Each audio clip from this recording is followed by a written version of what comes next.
Hi, me again. Hey, hopefully by now you've all heard about our extremely popular TakeDown challenge. It's our 6-week weight loss program that we've put on for the last couple of years. Extremely successful. We've had over 200 participants lose 2,800 pounds. Now, that's in 6 weeks. That's the amazing part.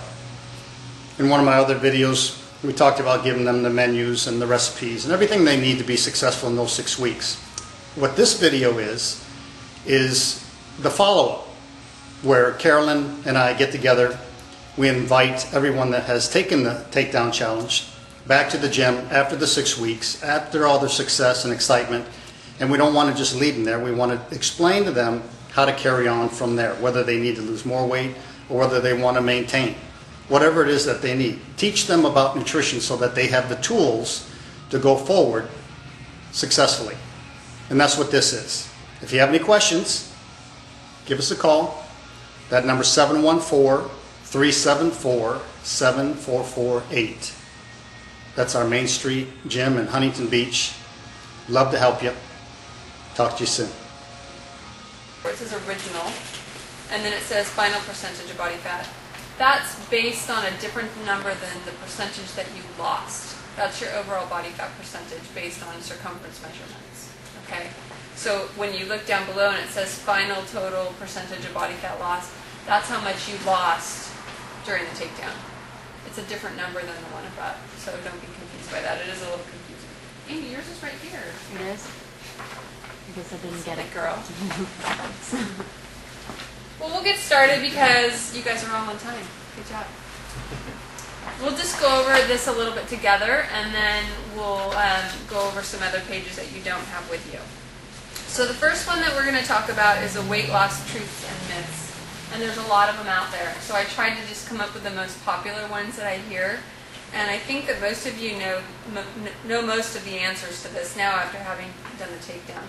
So the first one about the depriving yourself. I think during the takedown, you all felt that you weren't being deprived. Am I wrong or right about that? You feel like you had pizza, you had pancakes, you had pasta, you had all sorts of things that the whole reason I give you those things is because I want you to understand that losing weight isn't about depriving yourself and making yourself miserable. It's about, what's the one word? Portions. That's it. You can pretty much eat whatever you want. Of course, there's different nutritional benefits to particular foods that you choose or don't choose. But the bottom line is it's the portion control that makes the biggest difference. And that was what you all learned from this. And that's what I hope you take away from the takedown. More than anything else, when you look at a portion now it's a decision.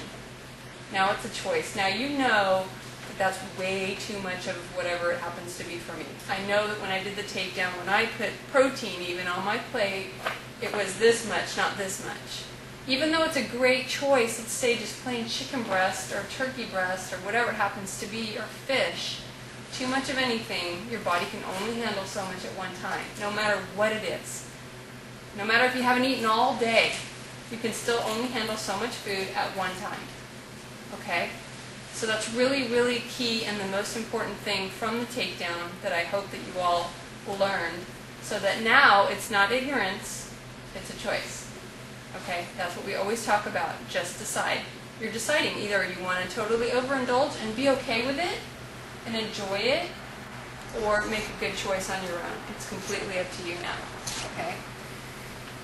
You need willpower.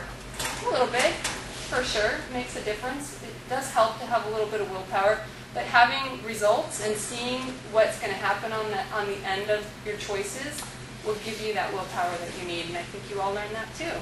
So that was an important thing. Number 3, bagels, non-fat yogurt, bananas are all good diet food. Yes, they're all fat-free. Yes, they're probably fine, and you got to really be careful with packaging. Labels out there will say they're a fat-free product. It's a great product. It's so good for you. You can have as much as you want. Same thing. Too much of anything, your body can only handle so much at one time, no matter what it is. So don't get caught up into the label. Okay? Fat-free food doesn't mean anything. Okay. Spot reduction, that's more about personal training, so we don't have to go over that as much. Fat-free products.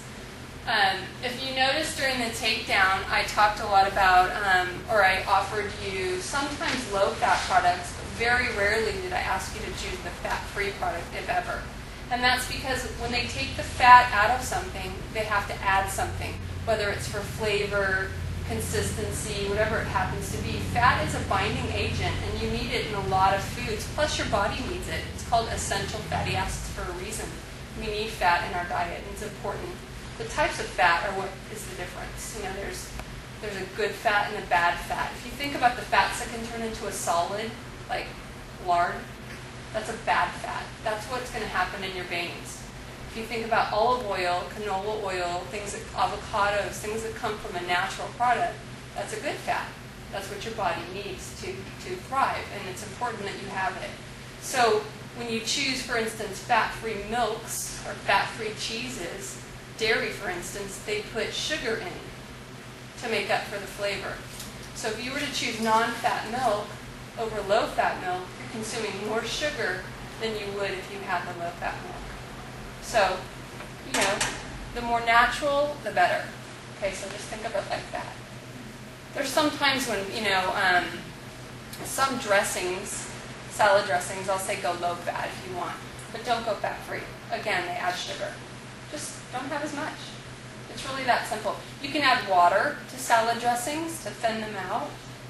I do that all the time. I buy like Cardini's regular Caesar salad dressing. It's really thick. I'll add water to it and thin it out. Not one person in my house notices, and guess what? Now it's light dressing, but without the sugar. Okay? You have to give up chocolates and dessert to lose weight. Yeah, maybe. But if you have it every once in a while and you have it in a reasonable amount of food, not that big a deal. If you're doing great 95% of the time, 80% of the time, it's not going to be a big deal. You have to give up that notion that it's all or nothing, because that's not true. It's not at all. Okay, so I don't want you to get caught up in that. That's why I don't want the takedown to be 6 weeks and then it's over. I want it to be 6 weeks towards the rest of your life. 6 weeks of learning on what's appropriate for you, and then how do you incorporate that 6 weeks of lessons into your life. That's really what you need to work on. 6 weeks is just a great stepping stone, but there's so much more to it. And we're always here. Paul and I are always here. You can always ask us where you're struggling, what meal you're having a hard time with, what's happening in your life that you're not able to continue. You don't have to be perfect, but you know what you've learned, so you know that, you know, let's say that you know you're going to go out to dinner for a business meeting. Have 3 great meals leading up to that. Don't, you know, throw away the whole day because you're going to go out to a big dinner and have wine and desserts or whatever it happens to be. Try to be proactive with your day and plan. You know, don't arbitrarily go, oh, it's Tuesday night, I'm going to go get some ice cream. Plan for it. Look forward to it. Enjoy it.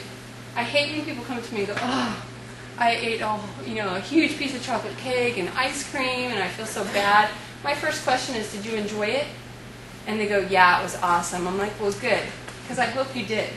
Because if you go, no, it really wasn't even that good, it was super disappointing, it wasn't worth it. That's a bummer. So if you're going to have it, enjoy it, get on with it, and then go right back to it. Okay, it says, the last one, all diets work as long as you stick to them. Diets all work. Absolutely, for short term. They all work. You will see a change no matter what when you make a lifestyle change. It's inevitable that you're going to see change. It doesn't mean that it's the right change. It doesn't mean that it's healthy. It doesn't mean that it's going to be long term for you, but you're going to see some change. So they do work. They don't always work for the long term, though. And are they always right? Very rarely. My thing that I always say to people is, if you can imagine yourself doing this for 5 years, for 10 years, for the rest of your life, then this is probably a good fit for you. But if this is so extreme that you know 6 weeks is your limit, then don't even bother. Don't waste your money. Don't waste your time. Don't put your body through that. The people, when they come to me and they're 50 years old, 40, whatever, let's say they've tried 20 things before they got to me, 10 things before they got to me, they are so hard to change their body because their body is in like defensive mode. You've done this to me, you've done that to me, you've done that to me. There's no way I'm going to give up this body fat. You know, it's really hard. versus the person who's never tried anything.